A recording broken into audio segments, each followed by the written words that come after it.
I think Bitcoin is probably a good thing for legal transactions, because you have to have a legal to illegal bridge. Ever since the cryptocurrency scene has exploded, people can't stop speculating about its nature, potential reach, and downfall, and how the market is going to be, especially since the value keeps fluctuating. Let's take a look at the rumors and all that bubbling myths that surround cryptocurrency. Here we begin, folks. Myth number 5. Cryptocurrency is mined in China because electricity there is cheap. First of all, we have the classic China conspiracy theorist perspective, which may make one think that China has a big hand in regulating and controlling the crypto economy, since it's mined in China itself. But while some part of this is true, this still is only half true. The deal is that the cost of electricity in China is about 6 cents per kilowatt hour, compared to about 12 cents per kilowatt hour in the US. But electricity prices in the US aren't flat or fixed. They range from 45 cents in Hawaii to 7 cents in Washington state. Almost the same price as China. Point being that electricity prices vary all over the world. So why then is the US not a major producer of Bitcoins? Because electricity is only part of the answer.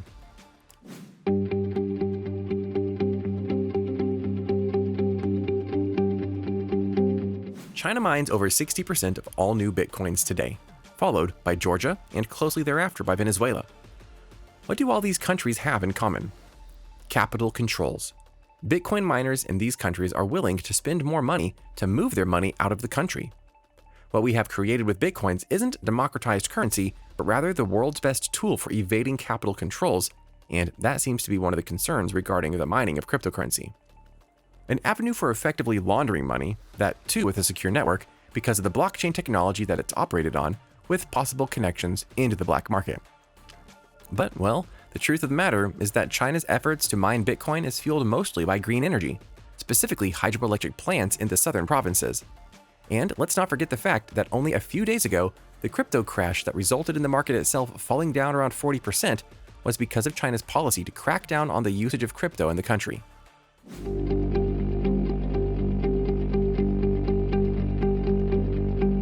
The central banks issued a warning to Chinese financial institutions and businesses not to accept digital currencies as payment or offer services using them.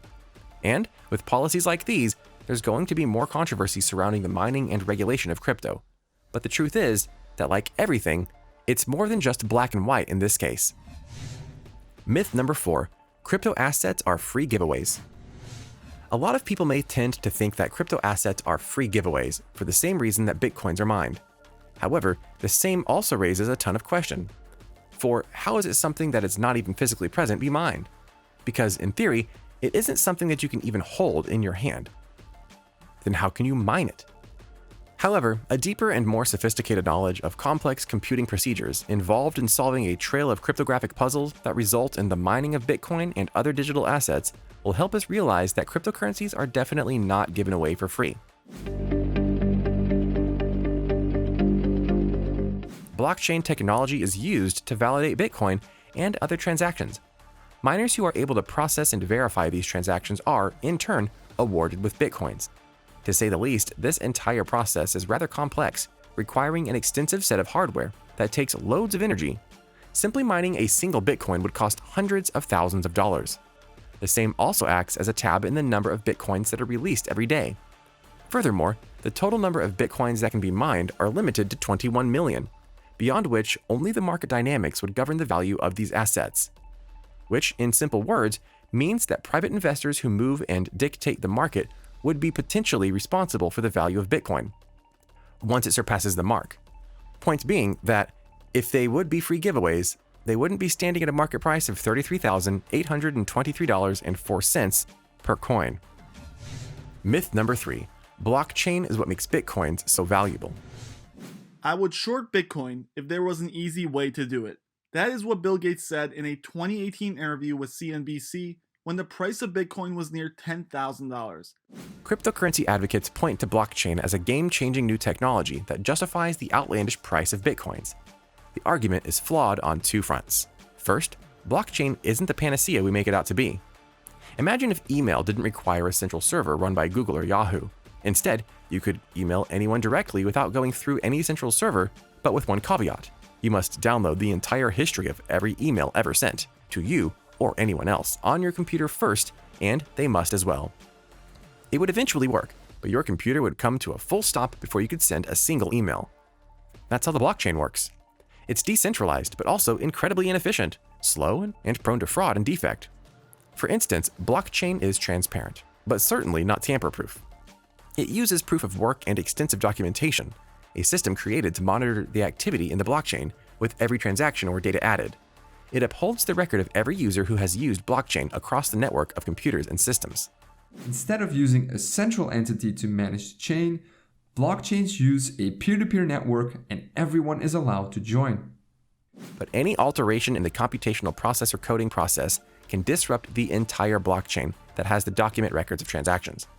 The tampering by an external factor alerts the authority, but it is the tampering and alteration that becomes difficult to detect. Secondly, and more importantly, Bitcoins are built on top of blockchains, and from a security perspective, it is possible for hacks, thefts, and fraud to occur. What is important to understand is that the cryptography and mining network used in a blockchain network are robust to attack. Single points of failure such as cryptocurrency exchanges' websites or an individual user are susceptible to bad imposters. Myth number 2, cryptocurrencies are a scam. Again, there is a reason for investors to be cautious when it comes to potential scams and frauds. There have been numerous initial coin offerings that have proven to be fraudulent in many ways, turning out to be Ponzi schemes. However, savvy investors tend to treat cryptocurrencies in the same way that they would any other potential investment, with a healthy dose of skepticism and a large amount of research and caution. And any successful investment requires that fair bit of effort if we're being honest.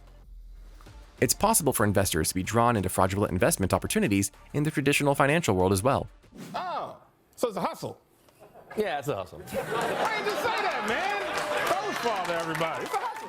And this situation tends to come about when an investor has not taken the time to thoroughly consider and learn about the details of the opportunity itself. And this is why you're conned in the first place.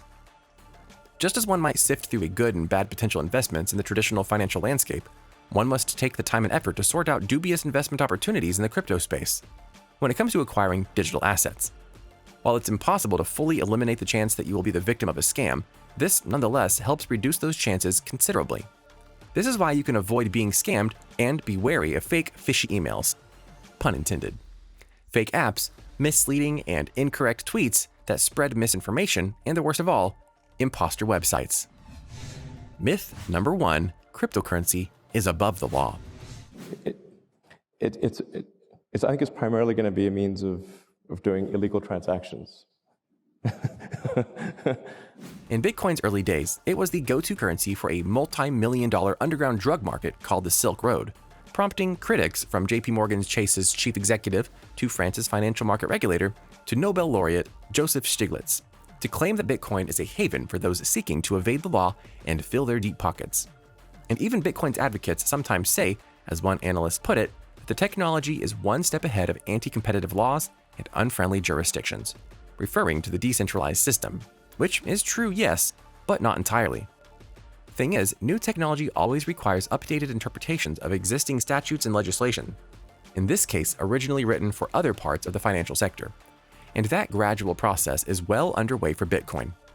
In states such as New York, the exchanges are already regulated through specific laws in some states and by rules on money transmission services elsewhere. All mainstream Bitcoin exchanges at least attempt to comply with Know Your Customer law to prevent money laundering. The combination of Silk Road and Bitcoin will save us?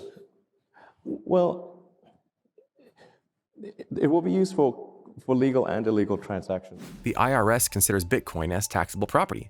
The Securities and Exchange Commission recently began cracking down on initial coin offerings, a new type of blockchain-based fundraising mechanism under its existing authority to regulate securities.